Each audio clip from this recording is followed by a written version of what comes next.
오늘 주님의 순환주간을 시작하면서 십자가 안에서 만나세요. 이 제목으로 말씀을 전하려고 합니다. 사도 바울은 세상에 살면서 누구를 만나도 어울릴 수 있는 그런 사람이었습니다. 사람은 누구를 만날 때에 어울릴 수 있는 배경과 능력이 필요할 때가 있습니다. 바울은 학자들과 만났을 때도 충분히 그들과 학문적으로 어울릴 수 있는 그런 사람입니다. 당시에 최고의 학문을 습득했던 사람이었고 존경받는 스승에게 그 학문을 사사받았기 때문에 그는 어떤 사람과 대화를 해도 학문적으로 뒤치지 않는 그런 아주 유능한 학자였습니다. 우리가 바울 서신을 보면 그가 얼마나 깊은 학문을 가지고 있었던 사람인가 하는 것을 알 수가 있습니다. 바울은 또한 정치적으로도 누구와도 어울릴 수 있는 배경이 있는 사람입니다. 당시 로마가 세계를 지배하고 있는 상황에서 그가 나면서부터 가졌던 로마 시민권은 그가 어떤 사람 앞에 가서도 자신의 신분을 당당하게 밝힐 수 있는 배경이 되어 주었습니다. 심지어 총독 앞에서도 어떤 경우에 제왕 앞에서도 누구 앞에서도 자신의 신분을 당당히 드러내고 그들과 교류할 수 있을 만한 그런 배경을 가진 사람이었습니다. 그는 또 종교적인 측면에서도 누구와도 교제를 나눌 수 있었던 사람입니다. 특별히 유대인들이 종교민족으로서 유대 종교를 알지 못하면 그 유대인과 교류를 하기가 어려운데도 그는 어려서부터 성경을 알고 율법을 배웠고 그리고 성경 말씀을 자신의 삶에 적용하는 면에 있어서도 철저한 엄한 그런 삶을 통해서 자신이 성장했다고 밝히고 있습니다. 사실 사람이 이렇게 다양하게 다른 사람과 교제를 할 수 있고 교류를 나눌 수 있는 사람이 된다는 것은 쉽지 않습니다. 그런데 사도 바울이 예수님을 만나고 난 이후에 예수님과 만남을 가진 그 시간 이후에 다른 만남에 대한 해석이 달라집니다. 그 전에 다른 사람과 교제를 나누고 만나기 위해서 가졌던 그 많은 것들이 그렇게 큰 의미가 없어지게 되고 예수님을 만났을 때 그의 마음속에 가졌던 그 교제가 이 모든 것을 다 합친 것보다도 더 소중하고 절대적이라는 것을 깨닫게 됩니다. 그래서 그의 모든 인간관계라고 하는 것은 예수님을 알고 난 뒤에는 그 전에 가졌던 그 가치와 그가 생각했던 그런 깊이가 예수님 안에서는 그렇게 깊지도 중요하지도 않다는 것을 깨닫게 되는 것입니다. 인생이 예수님을 알았을 때에 성경의 감추인 보화를 발견했다고 생각하는 이런 정서감이라는 것이 참으로 우리의 삶에서 무릎을 칠 만큼 공감이 되는 그런 내용이라고 믿습니다. 제가 지난 주간에 참 힘들게도 비엔나 필이 연주하는 신년 음악회 영상을 구했습니다. 얼마나 그 영상이 분량이 큰고 하면 영상 파일 하나가 31기가였습니다. 31기가의 영상이라면 어느 정도로 그 영상이 다른 영상에 비해서 규모가 큰고 하면 영화 한 편이 요즘 보면 보통 한 2기가 정도 하거든요. 좋은 화질이 좋은 영화로 봤을 때. 그러니까 31기가니까 영화 한 편 정도의 분량인데 그 정도 분량이 큰 것은 화질과 음질이 엄청 좋다는 뜻입니다. 제대로 된 오디오에 그것을 넣고 보면 현장에서 보는 것처럼 아주 화질과 음질이 좋습니다. 그런데 제가 그걸 2시간 동안 다 보지는 못했지만은 대충 이렇게 봤는데 최고 수준의 그 비엔나 필이 연주하고 거기에 참여한 그런 관객이 세계에서 가장 저명한 그런 인사들로 채워져 있다 하는 걸 느꼈습니다. 왜냐하면 그 UN 사무총장을 지냈던 우리나라의 그 반총장도 반기문 총장도 내외관에 그 자리에 앉아 있는 모습이 자주 이 카메라에 들어와요. 그리고 그 홀이 수백 년 된 홀인데 아마 그 홀이 금을 많이 써서 만드는지 몰라도 그 황금의 홀이라는 그런 이름을 가지고 있는 것 같아요.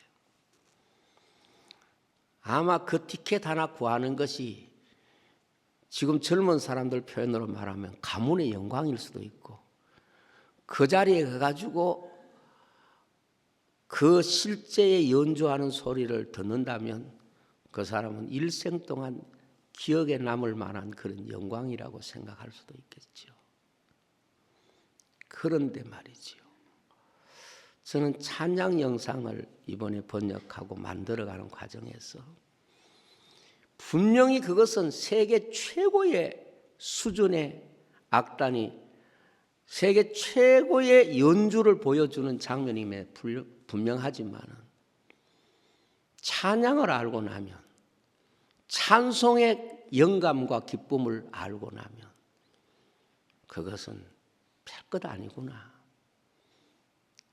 이거 뭐 대단치도 않는 것 가지고 이렇게 요란 떠나 이런 생각이 드는 거예요.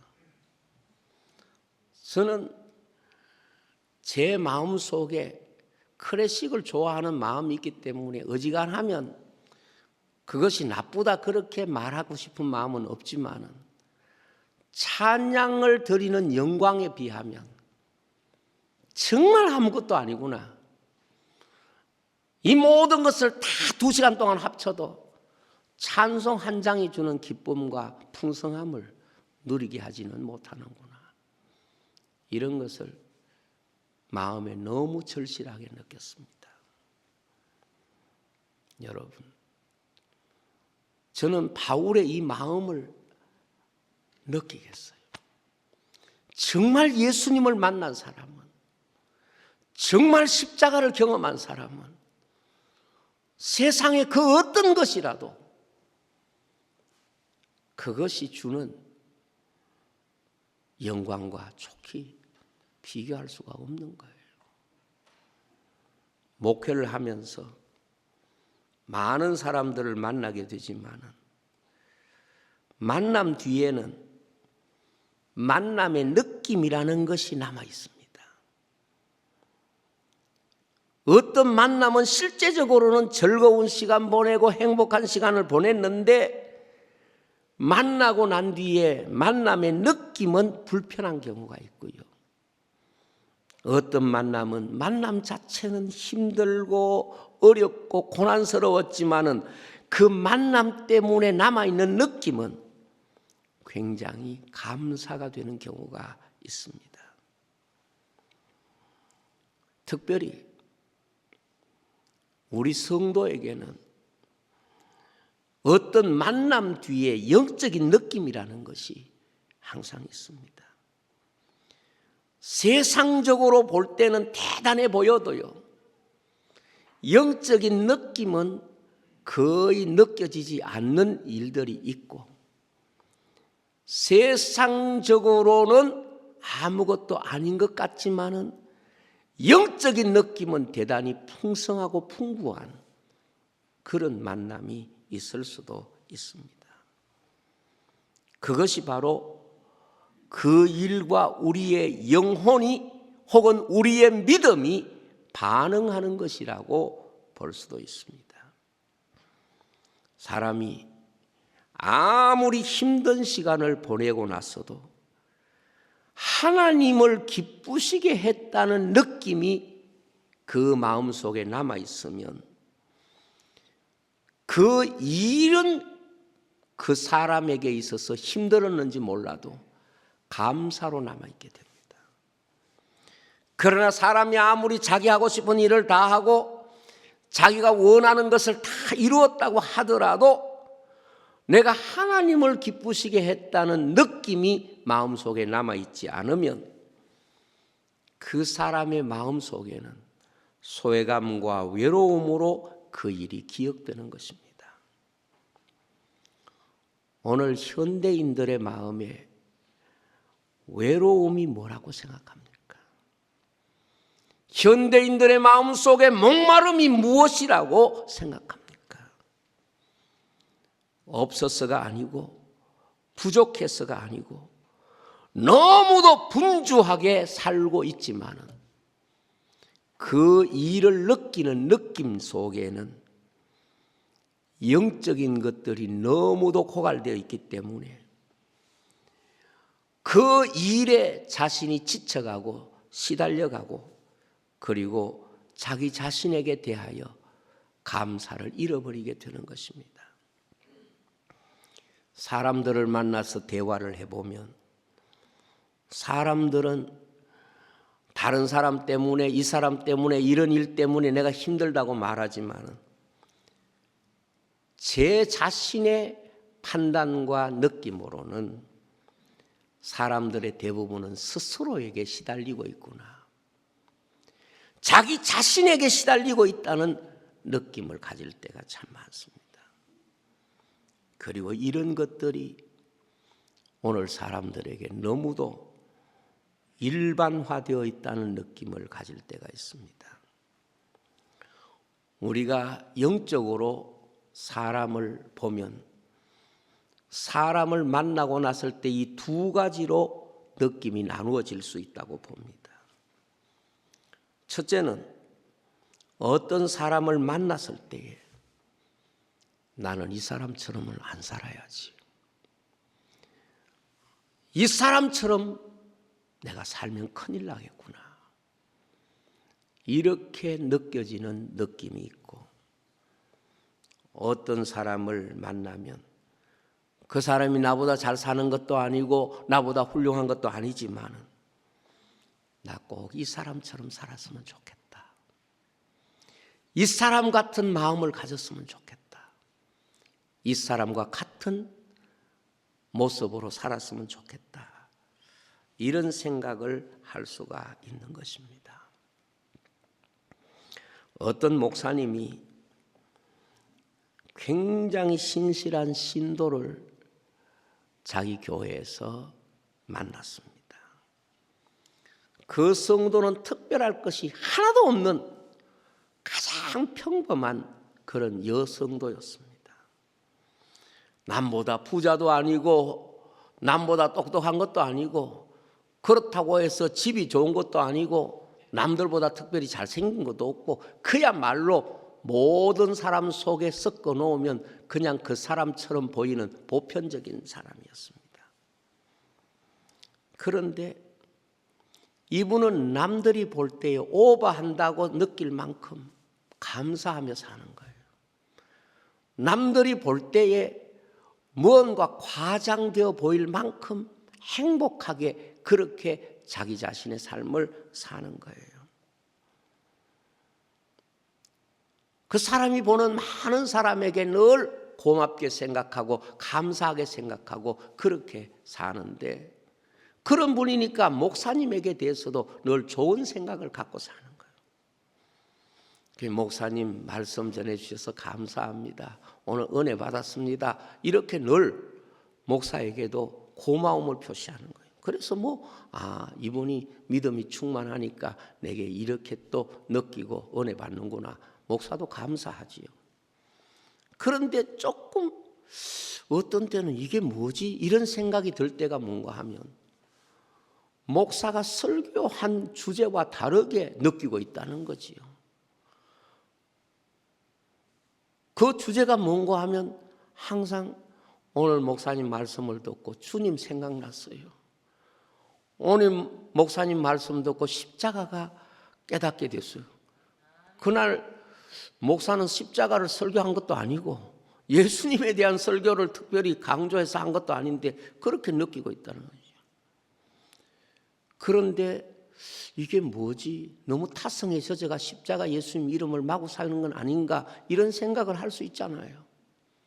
그래서 그분에 대해서 십자가로 은혜 받은 이야기, 그 다음에 예수님을 통해서 은혜 받은 이야기, 이걸 어떻게 은혜 받았는지, 목사로서는 자기가 그 부분에 있어서 초점을 안 맞추고 설교했는데 그 말씀에 은혜 받았다고 하니까 굉장히 그 부분에 있어서 좀 궁금하기도 하고, 또 잘못됐으면 바로 지도해 줘야 되겠다 이런 생각을 할 수 있지 않겠어요? 그랬는데 오늘 말씀을 들으면서 목사님께서 이 말씀을 전하시는데 저는 예수님께서 나를 사랑하신 그 느낌을 제가 받았습니다. 그리고 주님이 나를 위하여 죽으신 십자가가 생각났습니다.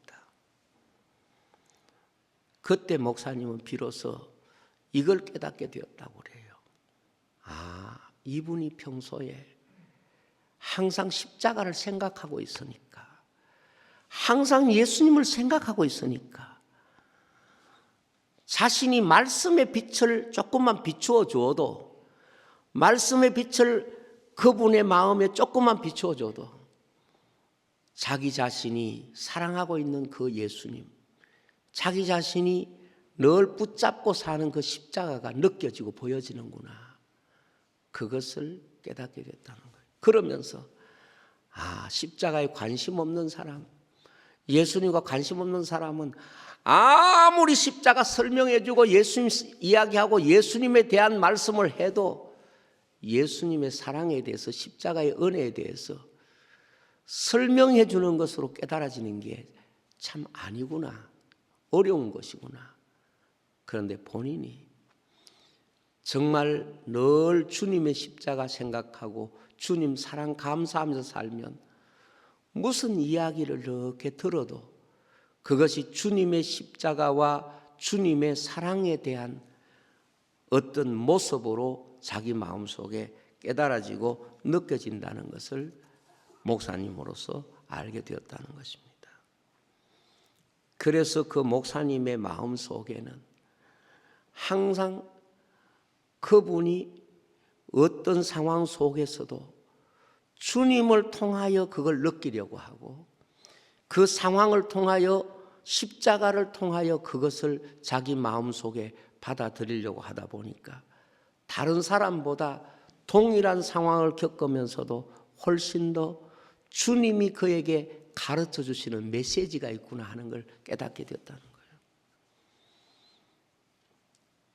우리가 십자가를 붙잡아야 되고 주님을 사랑하는 이유가 뭔가 하면, 우리가 동일한 일을 경험했어도 내가 십자가 붙잡고 살면 그것이 주님이 십자가를 통하여 내게 해석해 주는 사건이 될 수 있고, 그 사람이 주님의 십자가를 내게 알려주는 그런 대상이 될 수 있겠구나 하는 걸 깨닫게 된 것입니다. 그래서 이거 참 무서운 말이고 제가 그 말에 가장 충격을 받았는데 이겁니다. 이 목사님의 마음에 자기는 목사로 살면서 앞으로 이런 생각과 다짐을 가지고 살고 싶었다는 거예요. 물론 하나님 앞에 부끄럽지 않는 목사가 되어야 되겠다. 성도 앞에 부끄럽지 않는 목사가 되어야 되겠다. 이게 목사의 보편적인 생각일 수 있지만 이분은 내가 이분에게 부끄럽지 않는 목사는 안 되고 싶다. 이분의 마음속에 부끄러움을 느끼도록 하는 목사는 안 되고 싶다. 그러면서 마음속의 생각에 이분의 마음속에 부끄럽지 않는 목사만 될 수 있다면 내가 누가 뭐라 그래도 실패한 목사는 아니겠지. 이런 확신이 들더라는 거지요. 여러분,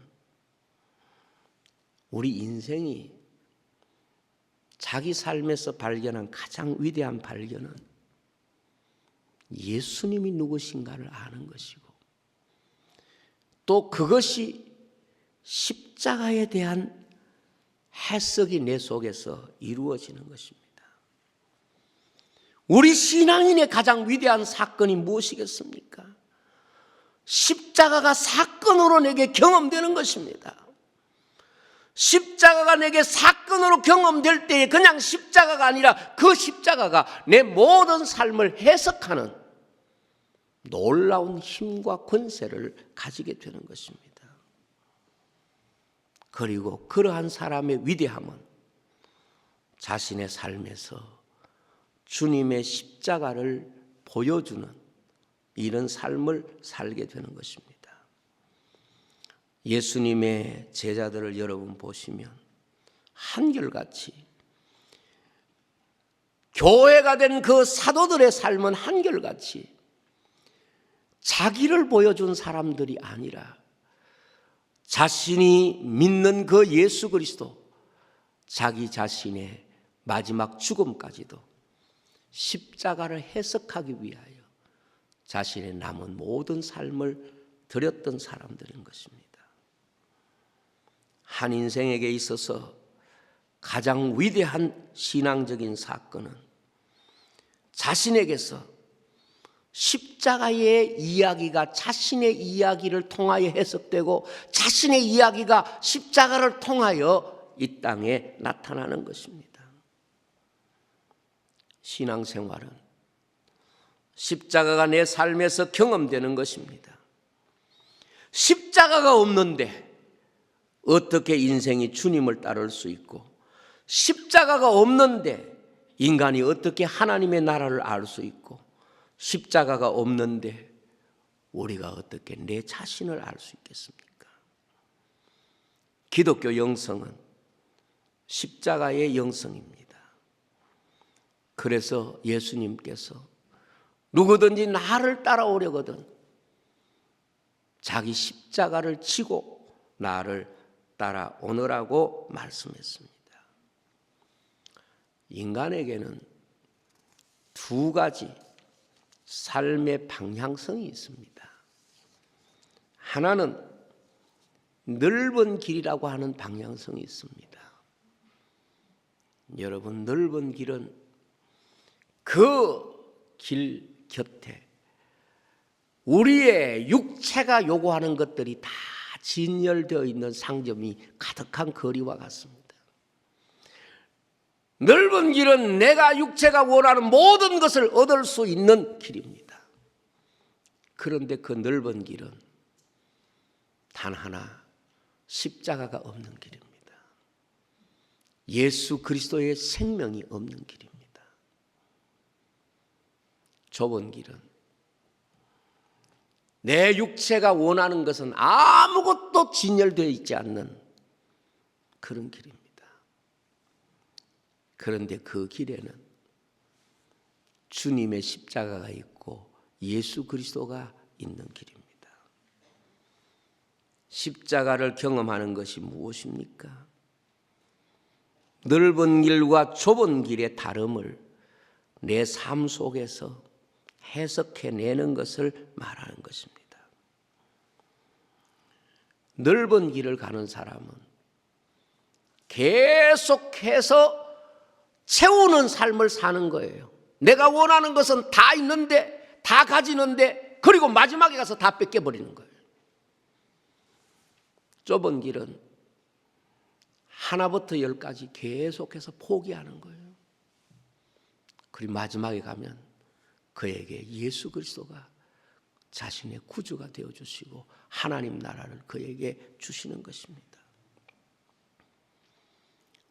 여러분, 예수님을 믿는다고 하는 것은 내 욕망대로 사는 것하고는 전혀 다른 문제입니다. 그래서 그리스도 예수의 사람들은 그 정과 욕심을 십자가에 못 박았다고 말씀했고, 예수님이 나를 따라오려면 누구든지 자기를 부인하고 그랬습니다. 그 부인한다는 말이 뭘까요? 저는 오늘 여러분에게 십자가에 대한 우리 자신에게 살아있는 교훈이 무엇일까? 무엇으로 이 십자가를 우리 삶에 적용해야 할까? 이것에 대하여 기도하고 생각하다가 이 한 가지 결론을 얻게 됐습니다. 십자가는 바로 예수님이 자신보다 우리를 더 사랑하셔서 지신 것이 십자가입니다. 그리고 우리가 십자가를 지고 주님을 따른다는 것은 내 자신보다 주님을 더 사랑한다는 뜻입니다. 십자가가 가지고 있는 놀라운 비밀이 뭔가 하면 나보다 상대를 사랑하는 것이 십자가의 비밀입니다. 이것이 바로 십자가의 비밀입니다. 주님이 나를 자신보다 더 사랑하셔서 지신 것이 십자가고, 우리가 십자가를 지고 주님을 따라간다는 것은 나보다 주님을 더 사랑하기 때문에 주님을 십자가 지고 따라가는 것입니다. 이것이 오늘 우리 삶 속에 십자가에 대한 해석이 된다고 믿습니다. 그래서 주님은 주님보다 더 사랑하는 것은 십자가가 아니라 우상이라는 것을 말씀했고, 하나님 나라에 합당치 않다고 말씀했습니다. 여러분, 이걸 인간관계에서 적용해 보면 쉽습니다. 부모도 있고 자식도 있고 형제도 있고 부부도 있고 다 있습니다. 무엇이 십자가에 대한 해석일까요? 성경에 에베소서에 이렇게 말합니다. 부부에 대해서 남편들아 아내 사랑하기를 어떻게? 자신을 교회를 위하여 주심같이 하라. 그러니까 진짜 남편은 어떤 남편이냐? 자기보다 아내를 더 사랑해야 그 남편이라는 이름에 걸맞는 위치에 있는 것이고, 아내들아 남편에게 복종하기를 교회가 죽게 하듯 하라. 아내라고 하는 이름이 어떤 사람에게 진짜 주어지는가 하면 자기보다 남편을 더 사랑할 때 그 아내라는 이름이 가치가 있는 거예요. 쉽게 설명하면 부모는 부모의 이름을 쉽게 가질 수 있어요. 왜? 부모가 되면요, 자기보다 자식을 더 사랑하잖아요. 자식을 사랑해요. 얼마나 사랑하는지 몰라. 근데 언제부턴가 부모가 자식에게 기웃거리면서 자기 더 사랑하면 그때부터는 부모 이름으로 사는 게 아니야. 욕심으로 사는 거예요. 여러분, 이거 비유가 좀 어떨는지 몰라도 쉽게 설명하기 위해서 그렇습니다. 친정엄마하고 시엄마하고 뭐가 다른지 아십니까? 친정엄마는 자기보다 나를 사랑하니까 엄마예요. 시엄마는 자기보다 상대를 사랑하기가 좀 쉽지는 않아요. 그러니까 상대가 엄마로 마음속으로 받아들이려고 하지 않는 거예요. 여러분, 십자가가 뭔가 하면 십자가는 나보다 상대를 사랑하는 구조예요. 그렇지 않으면 절대로 십자가를 우리가 질 수가 없어요. 십자가를 진다는 것은 나보다 상대를 더 사랑할 때에 비로소 그 십자가를 우리가 지는 거예요. 십자가의 강도를 여러분 보시면 한편 강도는 주님을 안 믿겠다는 게 아니라 지를 더 사랑하고 있어요. 나를 십자가에서 내려오면 믿겠다. 그건 뭘 말하는 거예요? 안 믿겠다는 게 아니에요. 십자가가 없는 거예요. 십자가를 쥐고 있지만 십자가가 아닌 거예요. 왜? 그것이 주님의 십자가의 의미가 아닙니다. 그런데 한편 강도는 자기보다 주님이 큰 거예요. 그게 십자가인 거예요. 주님이 왜 십자가를 지셨습니까? 우리를 주님 자신보다 더 귀하게 여기셨기 때문에 나를 위하여 십자가를 지신 거예요. 그런데 우리가 어떻게 주님을 따르는 겁니까? 주님을 따를 때 왜 십자가를 져야 됩니까? 그것은 그 앞에 바로 자기를 부인하고 자기 십자가를 지라. 그게 주님을 따르는 자에게 주님이 요구하신 거예요. 무슨 말입니까? 정말 주님을 따르는 사람은 나보다 주님을 더 사랑할 때 우리가 십자가를 가진 사람이 되는 거예요. 저는 아기를 낳아 키우는 엄마들을 이렇게 볼 때 그 순간 정말 고통스러운 시간을 보내면서도 아기를 정말 사랑하기 때문에 그 아기의 엄마로서의 이름을 가지게 되는 거예요. 여러분 가끔 가다가 엄마도 엄마답지 않는 그런 엄마들 보잖아요. 자식 앞세워가지고 사고치고 이런 사람들 보면 엄마 같아요. 이름은 엄마지만 엄마가 아닌 거예요. 십자가로 만나면 어떻게 됩니까? 스데반이 순교당할 때 돌로 쳐서 맞아 죽어가는 그 상황 속에서도 스데반은 돌로 친 그 사람들을 사랑합니다. 자기를 살려달라는 게 아니라 그들을 용서해 주시고 그들을 사하여 달라고 기도합니다. 하나님은 그 스데반을 받으신 줄로 믿습니다. 오늘 우리가 이 땅에 살면서 너무 십자가를 가지고 십자가가 가지고 있는 진정한 메시지, 십자가가 가지고 있는 진정한 능력을 우리는 우리 스스로가 자꾸 다르게 해석하려고 하는 것입니다. 이제 말씀을 맺겠습니다. 기독교 영성은 주님과 나와의 관계에서 언제나 시작이 됩니다. 주님이 십자가를 통하여 나를 당신보다 더 사랑하셨듯이 우리가 주님을 따라가는 것도 십자가 지고 주님을 따라가는 것은 나보다 주님을 더 사랑하는 것을 말합니다. 바울이 예수님 만나서 십자가만 자랑한다는 말이 무엇이겠습니까? 바울에게 있어서 언제나 주님은 바울 자신의 인생보다 귀했습니다.